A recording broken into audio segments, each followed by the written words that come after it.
LeBron James finally scores under 10 points for the first time in nearly 19 years, and somehow still proves why his discipline and team-first mindset may be more historic than the streak itself. Frank Gehry dies at 96, and we'll look at how a weird, often mocked late bloomer ended up reshaping cities, concert halls, and even the sound of classical music well into his 80s and 90s. Then, nearly 38% of Stanford students now qualify as disabled. How much of this is real need and how much of it is upper middle class gaming of the system, complete with ADHD labels and study drugs? We'll go to the classroom too. School-issued iPads and educational technology that one neuroscientist says are quietly making kids less smart, even as districts call it equity. And finally, Vanity Fair walks away from Olivia Nuzzi as sex, politics, and journalistic ethics collide again. All that and more today on Filtered. Welcome to Filtered with TJ Walker. Hi, and welcome. Thanks so much for joining me today. We're going to hop right in, as we always do, a quick market recap from yesterday. The S&P 500 closed at 6,870. That's up 0.19%. The NASDAQ Composite closed at 23,578. That's up 0.31%. Always keep in mind the long term. Over the last 25 years, the S&P 500 is averaged going up 8.32% a year. That's average. Doesn't mean it'll go up that much this year or next year. The NASDAQ 100 goes up on average the last 25 years, 9.09%. So always please keep in mind the long term. Let's dive right in to this top story of the day right now. LeBron's streak. That's right. LeBron's streak ends, but his habits still rewrite history. LeBron James finally did it. He scored less than 10 points.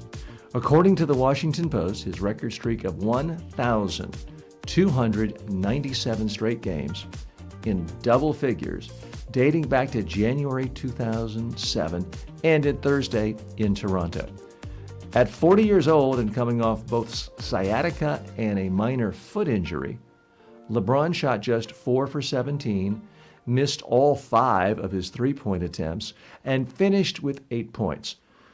But he also had 11 assists, including the drive and kick to a colleague for a game-winning buzzer beater. Asked why he passed instead of taking the final shot, LeBron said, "Just playing the game the right way. That's always been my MO."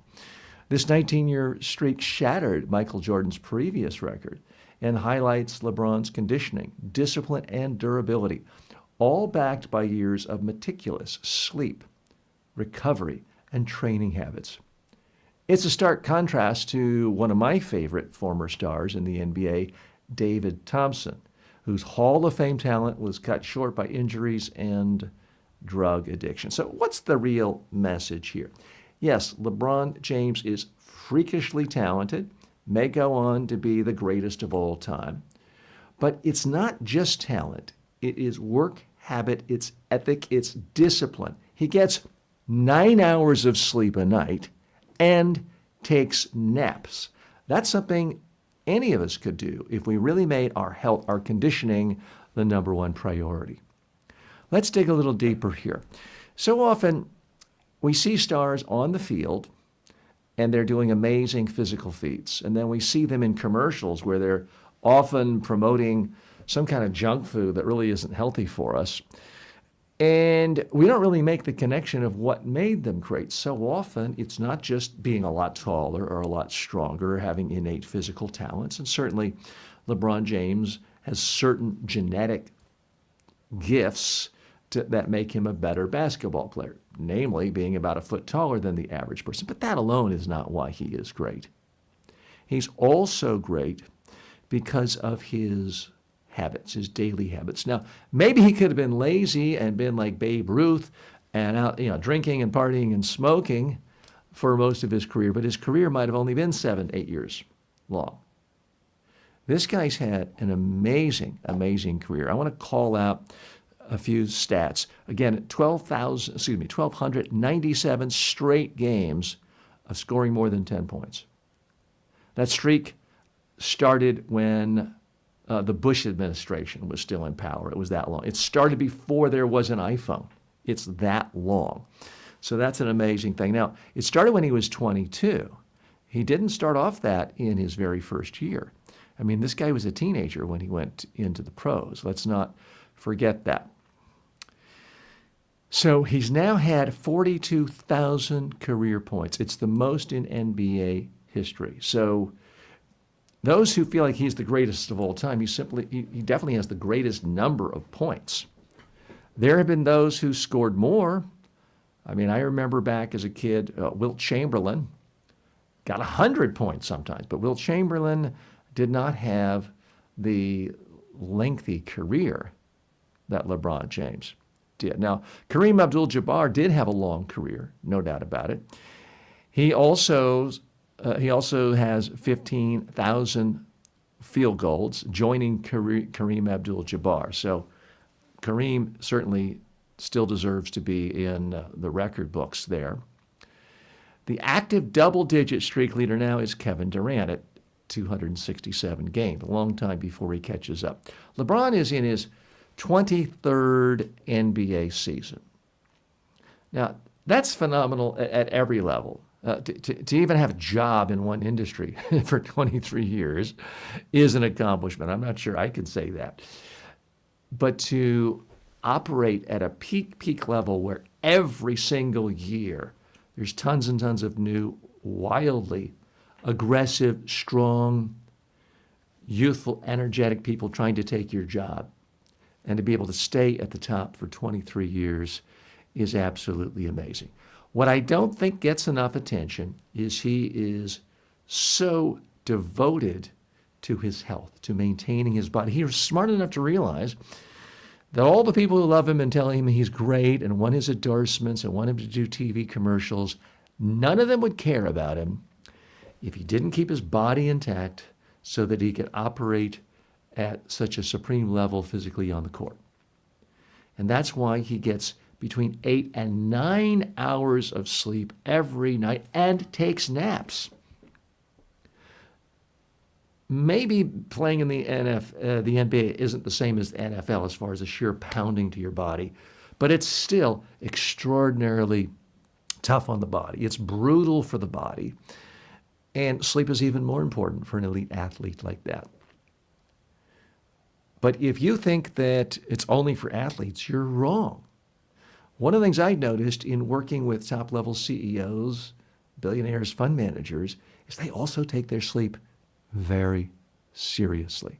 They take exercise, staying in shape, very seriously. Maybe not to the extent of LeBron James, but it's an active priority. They make time for it. Other things of interest to him, he maintains a very strict diet. Now, I don't follow his career closely enough to know if he's ever endorsed potato chips or Doritos, but I can tell you he doesn't eat that stuff. He's eating extraordinarily high-quality food. He doesn't show up at the beginning of the season out of shape. Well, I really took the whole off season off and showed up 20, 30, 40 pounds overweight, the way a lot of athletes do in professional sports. No, he maintains his weight. That's good if you want to be an NBA star. It's also good if you're just an average human being and you want to live to be 80, 90, 100 rather than dying at 65. Other things he does, he uses a lot of hydration, anti-inflammatory foods. He's known for experimenting, a lot of biohacking. I'm not sure that any one of those things is what keeps him alive, cold plunges, things like that.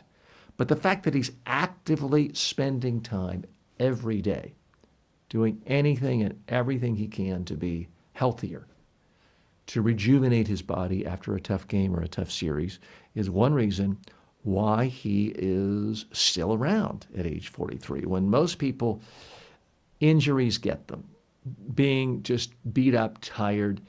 When you rest this much, you stretch this much, you exercise this much, your body recovers much faster. And that's crucial, whether you want to be a professional athlete or be an entrepreneur or CEO who has to be able to bounce back at a moment's notice if you have to fly 12 time zones away. Now, I don't bounce back quite as easily as I used to from extended travel. All the more reason I have to spend more time really investing in techniques to recover. Tonight, I'm about to get on a plane from Florida to go to Doha, Qatar, and then to Ho Chi Minh City in Vietnam. So I'm going to be a little disoriented by the time I get off the ground, but I'm going to try to follow as many good practices as LeBron would. He's probably flying private, but I'm going to try to follow as many good practices as I can so that I will really be rested and rejuvenated by the time I hit the ground. And one of my practices will be, as soon as I get there, do as much exercise by walking, getting as much sunlight as possible. And then, if there aren't hot tubs around, at least a hot bath and drinking tons and tons of water. Now, I can't help but contrast LeBron James' career with someone I grew up really admiring, David Thompson. Now, that's a name probably most of you don't remember. But this was a guy who listed at 6'4". He was probably like 6'3 and a half. And he could jump up and touch not the rim, the top of the backboard. I mean, this guy was like Superman. He was the star of the famed NC State team that won a national championship. And he was the most dynamic player I had ever seen, or most people had ever seen. We're talking about the early 70s. He did have an NBA career, and he lasted 9 seasons, but he became a cocaine addict. It really brought down his level of skill. And you have to think, if he had had the same just personal development habits that LeBron James, we might be having a big debate of whether David Thompson was the GOAT, the greatest of all time, versus Michael Jordan, versus LeBron James. Because in terms of sheer athleticism, talent, David Thompson was really way up there. And there may be others too who never even got out of high school because of some bad habit or some scuffle with the law. Sadly, David Thompson's career ended after a knee injury in Studio 54, of all places, some altercation there. But I do think that it's important to look at some of the things these high performers do. You don't have to copy all of them, but maybe you experiment with that rather than experimenting with another sugary treat for fun. So LeBron James is reported to use hyperbaric chambers, compression boots, personal trainers, chefs. Now, we can't all afford that. I understand it. But you can afford going to bed earlier at night and getting a good night's sleep. So LeBron James, maybe you didn't score 10 points earlier this week, but you're still a huge, huge success. And every single day, you seem to be making a stronger case for the idea that you are, in fact, the greatest of all time. I'll let other people more knowledgeable about sports weigh into that whole debate. I don't want to get sidetracked here, but he's making, the longer you stay around, the longer you cement your legacy. Because it's in any field, as we'll talk about in a moment on the next story, it's not enough to be great for a day, a week, a month, sometimes for even a decade. It's about the staying power of decades. Okay, let's move on to our next story right here. Frank Gehry made buildings that sounded as wild as they look. Frank Gehry, who died Friday at the age of 96, may have been the single most important architect in the modern history of classical music. According to the Times, he designed halls and amphitheaters with a maverick's eye and a music lover's ear, insisting his buildings sound as marvelous as they look. His masterpiece, Walt Disney Concert Hall in Los Angeles, featuring sweeping stainless steel sails on the outside. I'll show it to you in just a moment. And on the inside, a warm, almost wraparound intimacy where audiences feel close to the musicians and the towering French fry-shaped organ he designed. Gehry worked directly with acoustician Toyota and conductor Salonen, who still uses Disney Hall as his acoustic reference point. One of Gehry's early triumphs, the Merriweather Post Pavilion, was praised as better than most regulation concert halls. And remarkably, his most famous work, from the Pritzker Pavilion to the New World Center, came after age 65, well into his 80s and even 90s. Okay, so what's the real message here? Frank Gehry, well, may go down in history as the greatest architect of our time, in part because he wasn't afraid to do outlandish things. He wasn't afraid to be different. He wasn't afraid to be called weird. And because he kept at it day after day, decade after decade, well into his 90s. He created true art, combined it with physical structures, and made it something magical. Let's dig a little deeper here and look at his career. I've not been to all of his greatest creations, but there are a few that I have been to that I want to share with you, that if you ever get a chance, I'd highly recommend them. This is the Walt Disney Concert Center in downtown Los Angeles. Had the privilege of going through it too. I didn't get to hear a concert in it, but I did go through it, and it's just awe-inspiring. It's really amazing in the true sense of the word.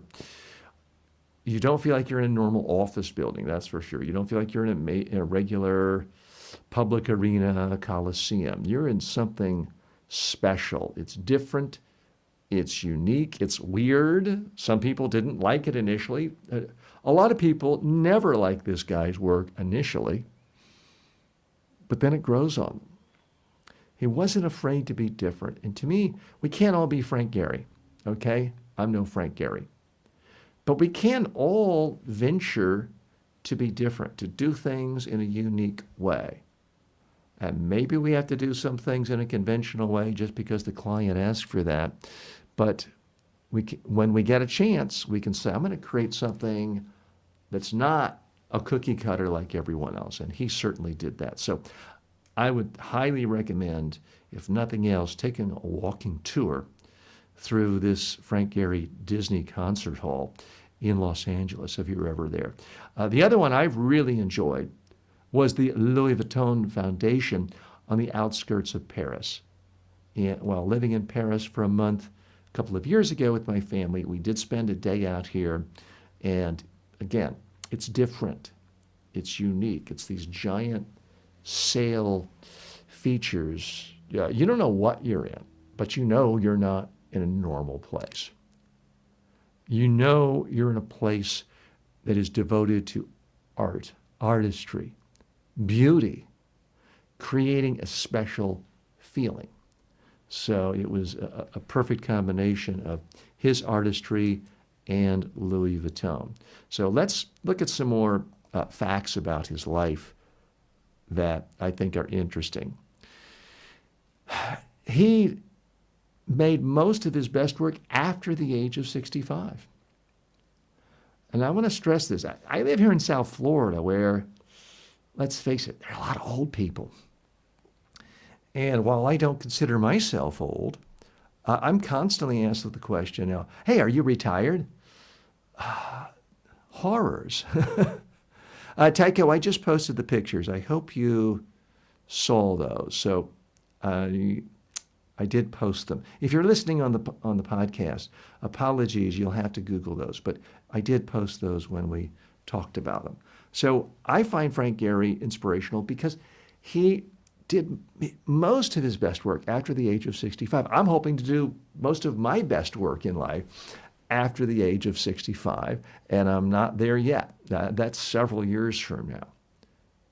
So I hope that you get to the point where you're doing something in your life. It doesn't even have to be for money, but something where you are creating and you don't want to stop. You're doing it until you're 95. Because Frank Lloyd Wright, I believe, lived in his 90s. A lot of the best artists in the world live a long, long time. There's something about the act of creation, the act of positive affirmation from an audience, from customers, clients, the world, critics, somehow breathes life into people. But realize it wasn't always this unanimous praise. Forbes once listed his Seattle museum as one of the world's 10 ugliest buildings. So there are a lot of his things that initially did not get a lot of praise. One of the memorials he did in D.C. was dismissed as a huge anticlimax by some critics. His style was tagged as deconstructionist, a lot of sharp angles, fragmented forms, and I will be transparent with you. I'm not an expert on architecture. I have an appreciation for it, and I try to go to interesting buildings that capture my eye. But also realize it's not because he necessarily spent the most money on his buildings. For many years, early in his career, he was known for having a cheapskate aesthetic. He used chain link, plywood, corrugated metal sometimes. So let's not get into the habit of telling ourselves, well, I'd love to be creative, but no one's giving me the huge budget. He didn't let that stop him at all. The New World Center in Miami, that's another place I have been to. It pairs a refined hall with outdoor wall-cast park events. He also has a fantastic 70-some tower building, floor tower in Manhattan that has these bizarre wavy twists. If you ever get a chance when you're in New York, please, please check that out. So he also received the Presidential Medal of Freedom at the age of 87. So Frank Gehry, he's going to live on in the hearts and minds of a lot of people who really respect and admire his work.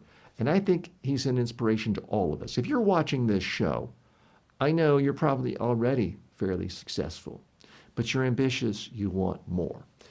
And if you're successful in your 20s, great. 30s, great. But also realize you might not really hit your stride till your 60s, 70s, or 80s, or even 90s, and that's okay. I don't know Frank Gehry personally, but something tells me he was enjoying life right till the end by being a creative force. And I think that is fundamental to really living life at the highest level.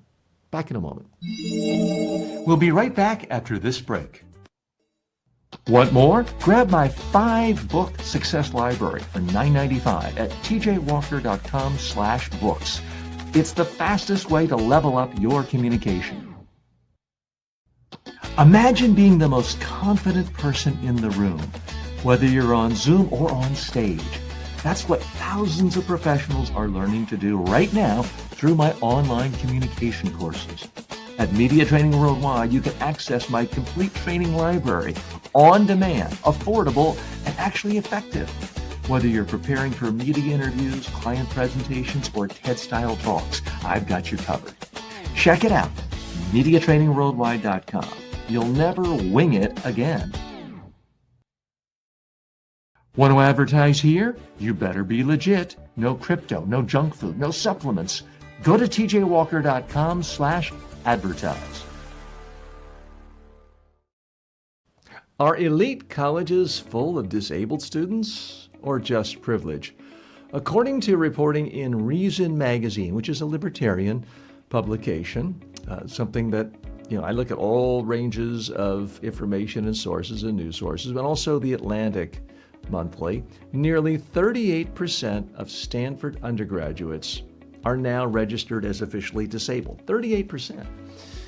With similar spikes at Harvard, Brown, and Amherst. Most of these diagnoses aren't physical disabilities, so it's not 38% are in wheelchairs or anything like that. They include anxiety, depression, and ADHD, which unlock extended test time, deadline flexibility, private rooms, and even emotional support animals. Many students truly need accommodations, and stripping protections would be wrong and unfair. But when nearly 2 out of 5 students at one of the most selective schools on earth, Stanford, qualify as disabled, something does seem off. Between looser diagnostic standards, TikTok self-diagnosis culture, fear of failure, and doctor's notes functioning like golden tickets, the line between genuine need and academic advantage has blurred. Add in the misuse of ADHD medications and performance enhancers, and the strategic pursuit of diagnoses to gain extra time on exams, and the system now rewards students who game the rules rather than those who follow them. Okay, what's the real message here? When 38% of all students at Stanford, one of the hardest schools in the entire universe to get into, claim they're disabled, something's off, something's wrong. Someone is gaming the system and something needs to be changed. Now, I don't want to be cavalier here. Certainly there are people who have legitimate problems, and it's not up to me to diagnose your problem is legitimate, yours isn't. But the schools do have to do that. And right now, it seems to be a bias in favor. Anybody who says they have any problem, we don't want to seem insensitive, so we'll just assume you're correct. The problem with that is it incentivizes gaming the system. Because if you say, well, little Timmy over here, he's sometimes nervous, so he got labeled as having a disadvantage, and he and I were in the same courses, and he was getting 89s on all of his tests. I was getting 93, but now because he's labeled disadvantaged or handicapped in some way, he can take unlimited time for a test. I've got to take the test in an hour. He could stay there for 4 hours if he wants, ask for a private room. All of a sudden, his average has gone up to 95. I'm competing with little Timmy to get into medical school or law school or business school, and now his average is 3 points higher, and he doesn't seem any more anxious than I do. That's the thought process that is happening, and that's why there's an escalation. People figure, hey, everybody else is doing it. Why not me? So a part of the answer is I think parents need to teach ethics more to their kids rather than do whatever it takes to get ahead. Because if you're willing to cheat and say you have a disability just to get an advantage, well, what's the difference of that and just cheating on the test, getting the answers in advance, or paying someone to take your SAT for you? I mean, at some level, what is the difference? Now, I'm perfectly fine with the idea that for too long in America and elsewhere, people didn't give enough attention to mental illness. I'm all on board with that. There was a sense of, okay, you're in a wheelchair, you're clearly disabled, you suffer crippling depression, just man up and tough it out. That clearly doesn't work. I get it. I'm not one of these who says just have a stiff upper lip and push through it. I understand there are problems, but at some point, if almost 4 out of every 10 students says they are officially disabled and therefore need special requirements, it just breeds a lot of resentment. There are an awful lot of other people who say, well, I have a disadvantage. I don't test that well. I always get good grades, but I just don't test that well. But I didn't have the money or resources to get officially diagnosed with ADHD or anything else. And now I'm at a disadvantage even getting into Stanford. So the other thing here is, you look at Stanford or any elite school, and a gigantic proportion, a majority of the students come from families in the top 1% of income. So we're talking about people who already have every possible advantage in life. And now, if you test enough, if you essentially shop, you've heard of doctor shopping for people who want more and more pain pills, even if they don't need them for medical reasons. You can essentially shop for psychiatrists and psychologists to label your child of having some sort of handicap so that you get unlimited test time, private room for testing, extensions on projects. And it does seem to be a bit of coddling. Now, people say, well, TJ, you should be sympathetic to needy, less fortunate. I get it, but this is by and large helping people who were already really wealthy. They can afford to have their parents continue taking them around to psychologists and psychiatrists to get them diagnosed as having a handicap, even if they don't. The other issue is some of these kids have so much anxiety because their parents have been beating them their whole life. If you don't get into an Ivy League school, your life is ruined, we'll hate you and we'll disown you. Well, yeah, that creates anxiety. The solution isn't to pop pills and ruin your life and study every second to get into a school that maybe you don't have the natural gifts for. The solution is a lot of parents need to chill out and realize your little Timmy, your little Johnny, your little Susie maybe isn't a genius. Maybe they should be happy and satisfied and content to go to a perfectly good state school. Not everybody gets into Stanford, obviously. That's why people want to go there. So it is depressing when you look at the depression rates of freshmen at places like Yale and other Ivy League institutions and highly selective schools like Stanford. I've seen statistics as high as 30% are officially suffering some form of depression.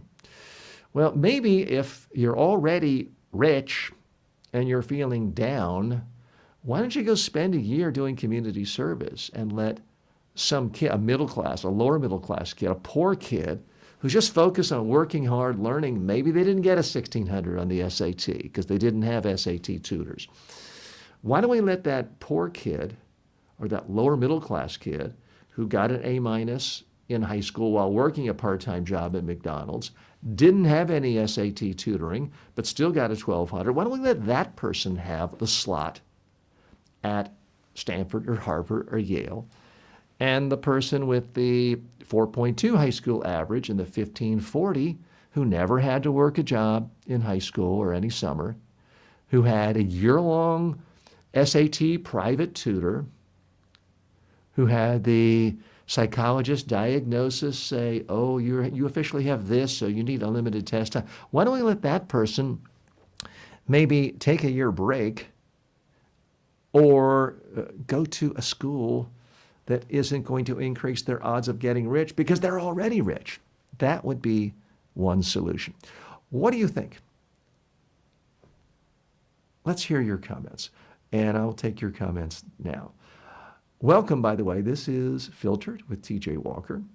We are live each day, typically, and most people watch or listen to this on demand. Ted writes, I want the gold jacket. I guess you're talking about the jacket I'm wearing now, and podcasters listening to or people listening on the pod, and you can't see it. This is sort of my Saturday jacket. It's a little more casual. It's a sports coat. It's actually made from bamboo grass. I don't know what color I'd call it. You say it's gold. I guess it could look like that. It's kind of a green as well. So there's a lot of different ways of looking at it, but I appreciate you noticing it. Sadly, my tailor has informed me they do not make this form of exact bamboo grass fabric anymore. I'm sure there's some bamboo materials, but I actually was in a fire with this, so I have patches on this to cover up where it was burned. We could not get the original material. Hazel, New York City says, or type A, hardworking students meeting higher criteria creates high anxiety. Okay, it might, but don't all students face that? Now, you could make the case that, okay, there's some students who are so brilliant, the top, not 10%, but the top 10 students at Stanford or Harvard or Yale are so brilliant. They're in such another world that they can glance at a textbook once and make an A, 100 on any test. and everyone else has to really work hard and study hard. Okay. But if 95% of people are like that, then why should some, whether it's 38% today or not that long ago, 5%, get extra test time and get extra accommodations? It seems very arbitrary and unfair. Joe writes, do you have a way of talking about this without the condescending tone? Okay.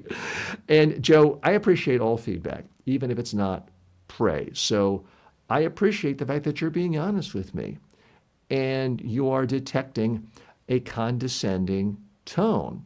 So I don't mean to be off-putting to you. I want to be as inviting to you and everyone else so that together we can have a conversation and you can feel free of posting comments, posting disagreements. That is what I want here. I apologize, but I will tell you, I'm just having a conversation here with you. Other than the first 30 seconds where I give you the facts of a story, I'm thinking out loud here. And if you define condescending as looking down upon, then I apologize, but I'm not really a good actor. I do, in fact, look down upon people who are gaming the system, especially if they and their kids are already very privileged and have had every advantage in life. And they want yet more and more advantage. So I'm looking down upon people who are already top 1% winners and who are already going to do really, really well. I would submit to you, anyone who got into, not anyone, the vast majority of these 38% of students who claim to have a disability, who got into Stanford and are allowed extra test time and things like that, if they didn't have the extra test time, they would have still likely gotten into a highly elite school, perhaps UCLA, which is a great school, perhaps Bard College, perhaps Williams. I mean, there's 100 great universities in America, and most of them are not as hard to get into as Stanford. So maybe it made the difference of them getting in, but they would have still gotten into Williams or Bard or someplace like that. They still would have gotten into a top graduate school, and they'd still most likely be multimillionaires by the time they're 40. So if you're going to look down upon someone, looking down on people who are already the big winners, who don't really need extra advantages thrown their way, to me, that's fair. I'm more interested in helping a lot of people who watch this show. For example, we have a lot of people who watch and listen to this show from all over the world who are personally not wealthy yet, but they're aspirational, they work hard, they learn, they study. Some of them take my online courses on personal development and public speaking in addition to regular, rigorous academic studies. They're doing everything they can to play by the rules and succeed. Now, part of it is in America, we have a culture now, and we're seeing this at the top, that any rule you can get away with breaking, go for it. Call me a conservative. I'm not a fan of that philosophy. We see it everywhere. I mean, I can't get on a plane these days without seeming like every other person has their dog. Well, you're not allowed to have dogs on planes, but if you get a doctor's note saying it's medically necessary for emotional support that you have to have that dog, then you can break the rules and do whatever you want. And yeah, are there some people in the world where they literally would not be able to get on a plane without a support animal? I guess. But let's not kid ourselves. Most of the people doing that simply like their dog, and they think, I shouldn't have to abide by the rules. Every other person in our society does. So I'm gonna play them. I'm gonna get a doctor to write me a note, and if my first doctor won't, I'll write a bad Yelp review for them, and I'll go to another doctor who does it, because that's the sort of thing. And it's not coming from poor people. It's not coming from lower middle class people. And it's typically not coming from middle class people. It's coming from people who, because we live in a capitalistic society, which I approve of, I'm a capitalist, but because they have money and more time, they figure, I'm just going to do whatever I want, and I'm going to pay enough people to rewrite the rules to let me do whatever I want. And that is ultimately, it's not really American culture, at least how it has traditionally been defined. But I do appreciate your feedback, and I apologize if I came across as condescending, but I will concede I do look down upon people who are already advantaged gaming the system. More in a moment. Want a shortcut to powerful communication skills? Download the TJ Walker Success Library. 5 of my best-selling books for only $9.95. Go to tjwalker.com/books. Instant access, big impact. I've had entire YouTube channels wiped out overnight, so if you enjoy this show, don't lose track of me.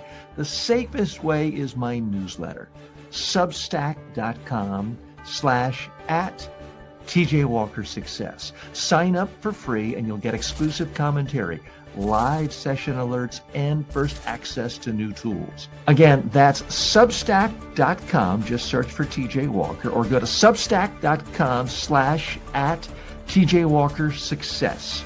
Your direct line to everything I do. Welcome back. I'm TJ Walker. This is Filtered. If you're new to the show, thanks for joining me. This is the show where every day, and I mean every day, 7 days a week, I look at the top, typically 5 business stories, technology, economic stories, and culture stories of the day, and then filter them through the lens of communication and personal development skills. So it's a little bit of a different show. It's partly news analysis, and a personal development show all wrapped into one. My pledge to you is spend a little time with me each day, or whenever you can, once a week. You'll learn more about important stories going on in the world, but you'll also learn more about yourself, how you can be more successful. Issue 4 today, story 4. Are school iPads teaching kids or quietly making them less smart? Parents in Los Angeles are in a full-blown revolt over school-issued iPads. According to NBC News, some kids who once excelled are now failing because they spend class time on YouTube, Fortnite, or Minecraft, even during band and gym. One child began wetting himself during required iReady sessions. Another ran away from home with his iPad, yet district leaders insist screens are an equity tool and say average daily use is under 2 hours. But neuroscientist Jared Cooney Horvath, writing in the Free Press, says the problem runs deeper than classroom management. Our children are less cognitively capable than we were at their age, he warns, arguing that the rise of classroom technology, now a $400 billion industry, has coincided with generational declines in reading attention, memory, and even IQ. His research shows that the more time students spend on screens at school, the further their scores fell, with heavy device users dropping the equivalent of 2 letter grades on global exams. Now, the debate isn't anti-tech. It's whether convenience, dashboards, and algorithms are quietly dismantling kids' ability to think. Okay, what's the real message here? I love technology. I love my iPad and my Kindle and my laptop, but make no mistake about it. There's no proof whatsoever that there's a correlation between increased screen time for kids means they learn more, become smarter. There just isn't. Let's dig a little bit deeper here. It is interesting. He's been dead for a while now, but the late Steve Jobs famously didn't want his own kids using an iPad or a cell phone. So, even today, a lot of top high-tech billionaires, founders out in Silicon Valley, they send their kids to private schools where there's no technology. They want them thinking. They want them listening to a great teacher, holding a discussion. They do not want their kids addicted. The problem with staring at a screen, and I stare at a screen a lot. I stare at a screen preparing this show. I'm looking at a screen right now, is there's just too much temptation. Here's an interesting thing. Here's an email. Here's a text. here's an ad down here on this important story you're reading, but here's something about some silly celebrity that you used to watch in a TV show 5 years ago. And it's constant distraction. I realize some schools may have the ability to lock out a lot of the junkier content. But still, when you're staring at a screen, it's a different experience than looking at a book that's on a paper format, or listening to a teacher talk about one idea at a time, or listening to a teacher write notes, or I guess these days projecting it on a screen, the notes and facts of a particular lesson. It's different. Now, let me share with you some more facts. As I mentioned, this whole ed tech industry has grown to a $400 billion industry. So there are a lot of people making money saying, wow, you got to give every kid in your town a laptop or they're going to fall behind and be unemployable and become drug addicts. There are people using scare tactics like that to make money. And it simply does not add up to them learning new skills necessarily, learning critical thinking skills, learning how to focus. I know even with myself, the way I read when it's a paper book is different from how I read on an iPad or a Kindle. And I use all of those for reading. But deeper reading, deeper thinking, I find is possible only when I get away from screens. I'm reading it's about a 900-page book on the history of capitalism, which I'll give you a review once I finish it. But I specifically bought the paper version because I want time, certainly every evening before I go to bed, in the morning when I wake up, where I'm actually reading paper, where I can be 100% focused. If you're looking at a screen, it's too easy to click to this link, click to that link. Even when it's a great research paper and they're linking to the sources, it's too easy to click, and you get lost. You go down this maze. Now, there are some correlations that do not prove causation, but that people are focusing on and to make the case that maybe we shouldn't spend so much money on digital technology in schools, such as SAT scores. There's no correlation, or there's no big increase in SATs. The U.S. SAT shifted from long passages to short snippets after the world moved to the digital world. So the SAT people don't want to say, hey, everyone's getting dumber. They actually changed the test. They're not asking kids to read long paragraphs anymore. Here's the problem. You get out in the real world and you want to be a highly paid lawyer or general counsel or top policy aide to somebody running your government. Or if you want to be a venture capitalist and you have to go through the due diligence of business plans, you have to read large paragraphs. You have to read long paragraphs. You can't just say, oh, there's 2 sentences. That's it. Let me go to the next one.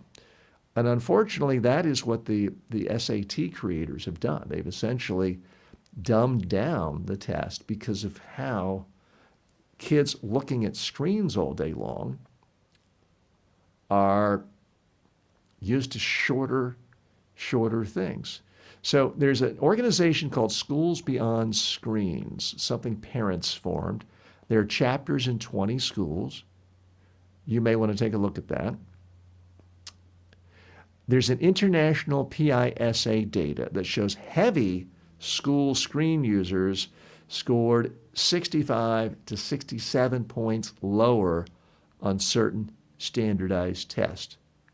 Again, you can say, well, TJ, there's no causation proved. True, but you have no causation saying, you can't prove causation that giving kids laptops and giving every kid in a community or in a school an iPad is going to make them smarter.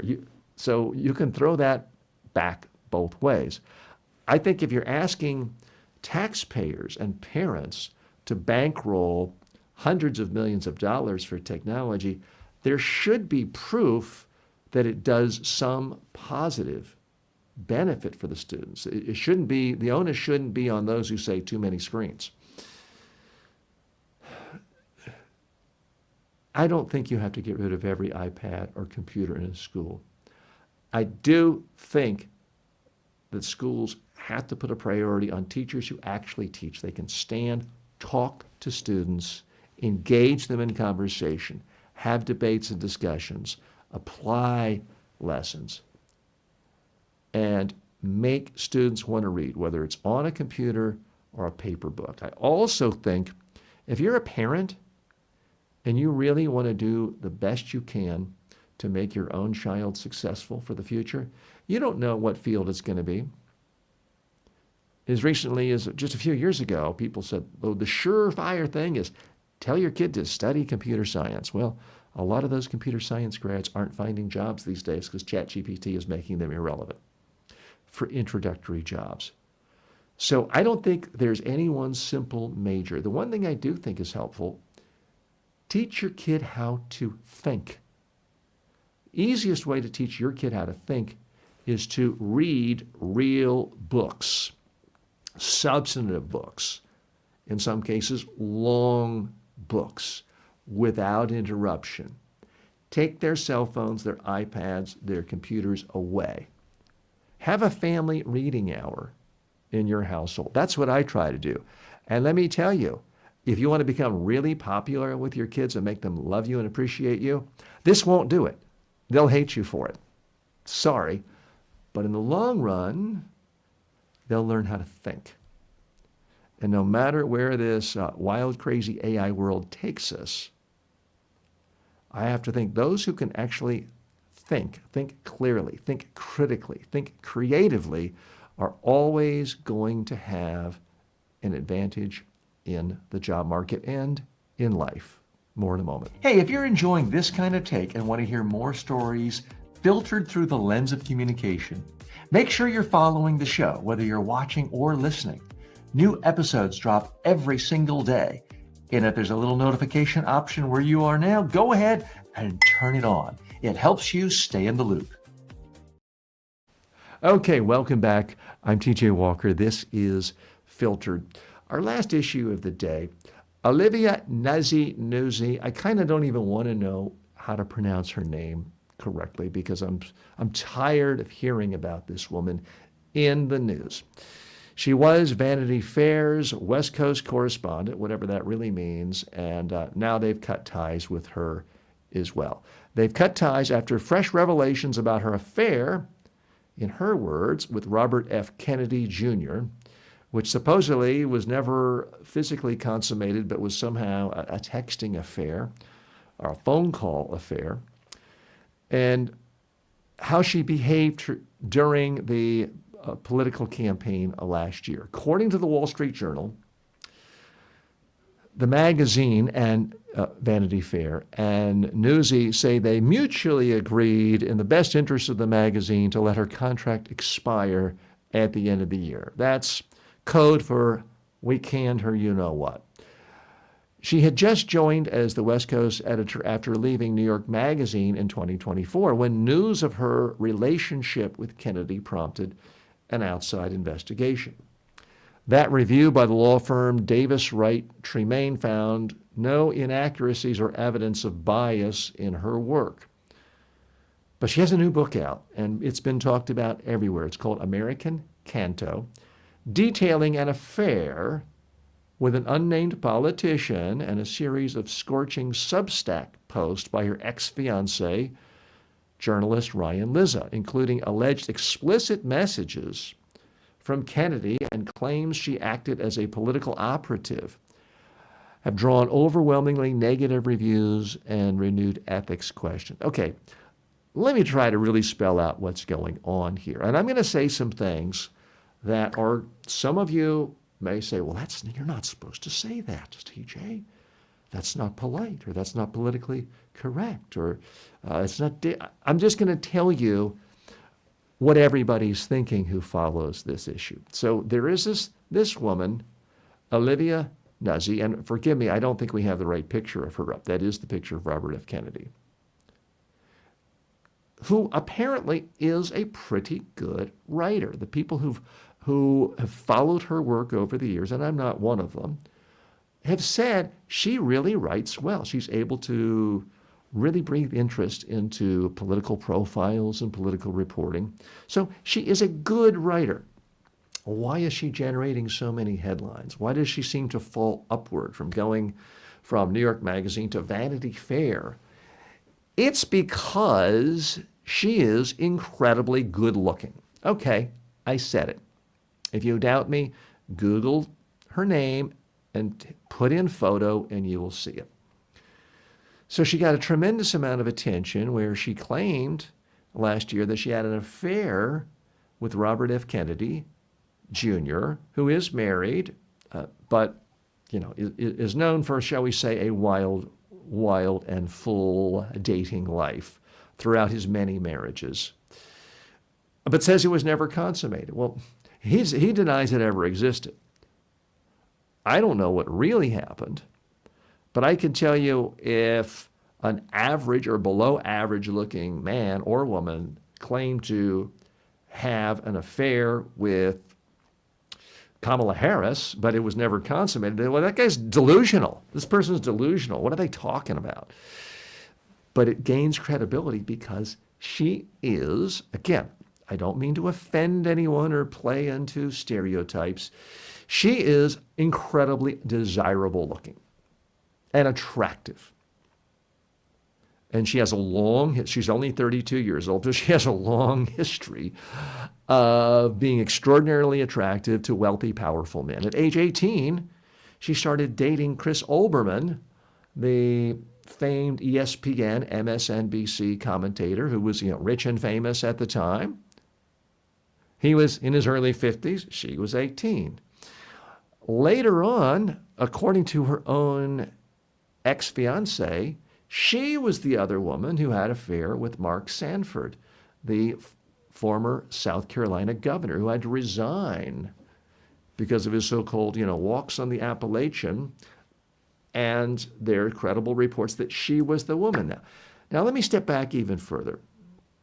Having worked in politics for a good chunk of my life, at the state legislative level in little old Tallahassee, Florida, in Washington, D.C., I can tell you there is a particular type of person. Forgive me if this sounds sexist in any way, but I only see it in one way. I've yet to see a really, really good-looking, studly, tall, handsome man, 19, 20 years old, who just has a thing for 45-year-old, middle-aged, unattractive women in political office. I've never seen it. Could it have happened? Sure. But there is a particular phenomenon where incredibly attractive young women, smart, educated, charming, articulate, seemingly fall in love with men 30 years senior, typically not very good looking. I saw it around the state legislature in Tallahassee 40 years ago. I saw it in Washington, D.C. We're seeing it here. They're not thinking, oh, I'll sleep with this person to get a job. They're genuinely attracted to these men of power. And maybe it's the power, maybe it's the fame. I can tell you, in any universe, someone who looks like this Olivia at age 18, who met someone who looked like Keith Olbermann, who was a car salesman, would probably call the police if he came up and asked her out on a date. And not that he was, hideously looking at age 52, but, gray hair, overweight, sort of big and sloppy. But he was famous, on TV every night, rich, high income, and according to reports, he paid for her apartment and her college tuition and took care of things, shall we say. Now, her latest book is getting trashed, even by people who think she's a good writer and have admired her political journalism. They say the book is filth, the book is garbage. Kara Swisher of Pivot said it's the kind of book you write it, you put it in a drawer in a desk, and you never look at it again. That's what should have happened. I've not read the book. I'm not interested in it, frankly. So what's going to happen here? Look, folks, I'm here to tell you as the world is. I'm here to point out what should be, but I'm also not ever trying to confuse the two. What should be and what is are different things. I predict we've not seen the end of her. Because why? Because human beings are fascinated by beauty in general. They're particularly fascinated by female beauty. And I'm not saying people don't love really handsome men too. Sure, George Clooney is better looking than the average 64-year-old guy. And he gets attention for that. But there is something almost uniquely powerful about female beauty. This woman's 32, and she has a look that just apparently turns rich, powerful men into jelly. Whether they're politicians, whether they're owners and publishers of magazines or editors. And she captivates a lot of other people. We also live in an era where anything you do to get attention can be monetized. So I can certainly imagine her going on and she may already have a Substack. But her sort of big claim to fame until recently was the book and being the Vanity Fair West Coast editor. She doesn't need those anymore. She can just do videos, do interviews herself, be a YouTube star, be a Substack star, and make 7 figures. Maybe she won't do it in the first month, maybe not in the first year. But she is someone who seems ambitious, attractive, willing to put herself out there. So I think she's going to be around for a long, long time. We typically associate this with men. Once men get a taste of power, they don't slink off just because of a scandal. Bill O'Reilly may have been kicked off of Fox News, but he's still broadcasting every day on every social media platform, including this one and this one. He's still writing columns, newsletters. He's still making a 7-figure income. Maybe not the 8-figure income he once did, but he's still making a 7-figure income.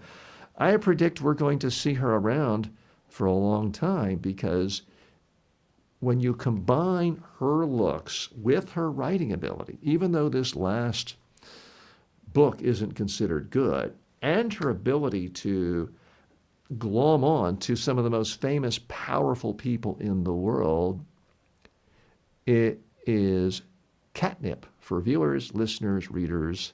She's going to be around a long time, and she's going to make a lot of money from it. I personally don't plan on buying any of her books, but if you're surprised about how someone could be caught doing something blatantly unethical. To recap, if you're a journalist writing for a major national magazine purporting to bring news to people, you're not supposed to sleep with your sources you're interviewing and then act as their political consultant, helping them, but appearing to be objective in what you're writing. That's considered a violation of journalistic ethics.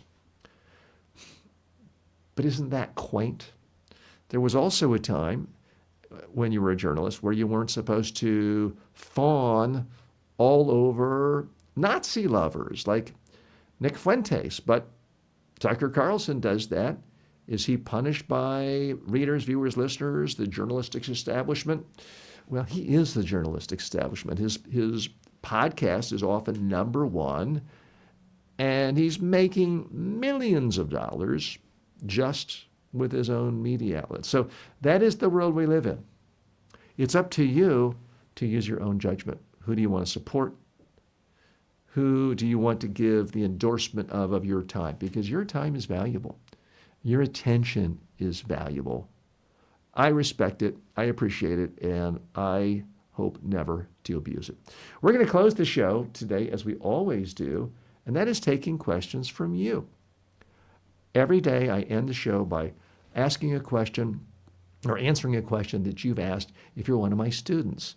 This doesn't have anything to do with the news. Speaking of the news, this has been the first show in a while where I haven't had to name a certain orange-faced individual who lives in Washington, D.C., which I'm so happy about, because this is not a political talk show. This is not Fox News or MSNBC. But unfortunately, the last few months, it's been very hard to talk about business news, technology news, culture news, without talking about that certain orange-faced individual who lives in Washington, D.C. But not today. So it's been a great, fun day. I've enjoyed it. I hope you have as well. Our question of the day comes from Kapoor. He's a student in You Can Develop Charisma. The question is, what strategies can help a speaker appear more confident and engaging when using a teleprompter?